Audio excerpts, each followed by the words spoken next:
اب بوکلاہٹ میں they decided to fire 6 missiles, Pakistan کی طرف انہوں نے فائر کرنا تھا، تو and this was conveyed to Pakistan through United States. تو پاکستان جواب یہی تھا جو بھی کچھ ہوگا we will our respond will be 3 times that of Indian response. So اس کی وجہ سے پھر ان کی جرت نہیں ہوئی کہ وہ ایسا کر سکیں. سو اس چیز کی جو پلوامہ اٹیک کی کنکلوژن یہ تھی کہ ایک تو یہ اٹ ونڈیکیٹ کہ ہم نے جو کہا گورنمنٹ آف پاکستان کا اسٹینڈ تھا it was a false flag operation, وہ اسٹیبلش ہوا، جبکہ وہاں کے گورنر یہ کہہ رہے تھے. اور پھر یہ ہے کہ international community must take cognizance of these revelations made by the former governor of legally occupied Jammu and Kashmir, اور جو انڈیا لگاتار اس پہ پروپیگنڈا کر رہا ہے. اور میں نے اس اٹیک کے فوراً بعد ایک آرٹیکل لکھا تھا اور اس میں بھی میں نے یہ اسٹیبلش کرنے کی کوشش کی تھی یہ فالس فلیگ آپریشن تھا، اور later on it was establish یہ فالس فلیگ آپریشن ہے. اب جو لیٹسٹ جو انہوں نے اسٹیٹمنٹ دی ہے ریویل کیا ہے that is on 1 August new دلی میں there was a convention on the national security affairs, جس کو بیسیکلی ہیڈ کر رہے تھے ستیہ پال ملک دی فارمر گورنر. اس پہ انہوں نے یہی کہا کہ جی کہ پلوامہ 2 ہونے جا رہا ہے، اور انہوں نے کہا مودی سرکار یہ پلان کر رہی ہے اور اس پہ کہ وہ ایسا کچھ کریں گے کہ جس میں either they will attack Azad Jammu and Kashmir یا گلگت بلتستان میں جائیں گے، تاکہ وہ ایک قسم کے اس سے پولیٹیکل مائلیج حاصل کر سکیں. اور سیکنڈلی ان کا یہ کہنا تھا کہ why national security advisor is frequently visiting UAE. ان کا یہ کہنا تھا UAE اس لیے جا رہے ہیں اور وہاں ان سے جا کے ریکویسٹ یہ کہہ رہے ہیں کہ وہ پاکستان کو پرسویٹ کریں اور پریشرائز کریں پاکستان کو کہ پاکستان اس کا رسپانڈ نہ کریں. ہم 2 دن کے لیے جائیں گے، 2 دن وہاں گھوم پھر کے واپس چلے جائیں گے، تو ہمیں اس پہ معاف کیا جائے. تو چلیں جی آپ آئیں، پھر دیکھتے ہیں کہ اس پہ کیا ہو سکتا ہے.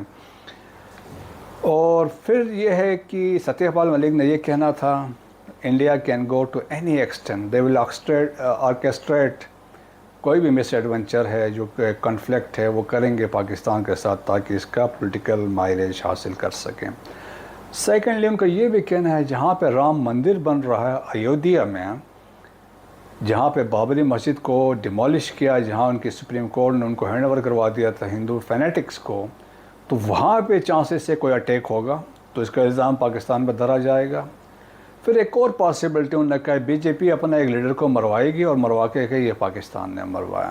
تو ان کا یہی کہنا تھا for political mileage to win the election, یہ کسی حد تک جا سکتے ہیں. سو مطلب ہمیں ایز اے پاکستان کو ہمیں سیریسلی ہمیں سوچنا ہوگا کہ انڈیا ہمارا ایسا دشمن ہے جس نے پاکستان کو 1947 کے بعد کبھی ایکسیپٹ ہی نہیں کیا ایز اے سورن اسٹیٹ آپ کے پڑوس میں، اور 47 سے ابھی تک وہاں پہ دے آر ہیچنگ کانسپریسیز کو پاکستان کو کیسے ڈیسٹیبلائز کیا جا سکے. سو ہمیں اس کو سیریس لینا چاہیے. اب انڈیا کے اندر کے حالات آپ دیکھ لیں کہ نارتھ ایسٹ انڈیا میں جو 7 اسٹیٹس ہیں جن کو 7 سسٹر اسٹیٹس کہا جاتا ہے، وہاں پہ تمام اسٹیٹس آزادی کی جنگ لڑ رہے ہیں. اور حال ہی میں آپ نے دیکھا منی پور وہاں نارتھ ایسٹ میں ہے، وہاں پہ جو کرسچن کے ساتھ جو ہو رہا ہے، کرسچن جو کوکیز ہیں اور میتیس ہندوز ہیں، تو Christians are the receiving end ہے، وہاں پہ ان کے چرچز جلائے جا رہے ہیں، ان کے گھر جلائے ہیں، 200 سپر بندے مارے گئے ہیں. They have accused state security forces they are siding with the Meiteis جو ہندوز کے ساتھ ہیں. سو اسی طرح میزورام میں کرسچن ہیں، باقی اسٹیٹس میں بھی کرسچنس ہیں. تو اس میں چانسز ہے کہ یہ سول وار جو ابھی اسٹارٹ ہوئی ہے آہستہ آہستہ باقی اسٹیٹ میں بھی جا سکتی ہے. مین لینڈ انڈیا میں نارتھ اور ساؤتھ کی ڈویژن ہے. نارتھ میں آرینز ہیں، ساؤتھ میں ڈارویڈینز ہیں. Dravidians they consider themselves a better Hindus as compare to north. تو وہ ایک صورتحال ہے وہاں پہ، ان کی آپس میں یہ وہ رائیولری چل رہی ہے. سینٹر میں انڈیا کا 40% جغرافیکل area is engulfed with the Naxalite movement. So وہ فریکوینٹلی سیکورٹی فورسز پہ حملے کر رہے ہیں، تو ان کے اپنی ایک قسم کی وہاں پہ حکومت چل رہی ہے. اسے میں سکھوں کے ساتھ جو کشمیر میں ہو رہا ہے اب وہاں پہ آزادی کی تحریک ہے، they are struggling for independent state Khalistan ہے. Indian illegal occupied Jammu and Kashmir میں وہاں کے جو مسلمان ہیں جو حریت پسند ہیں وہ آزادی کی تحریک جانیں قربان کر رہے ہیں، لاکھوں لوگ شہید ہو چکے ہیں.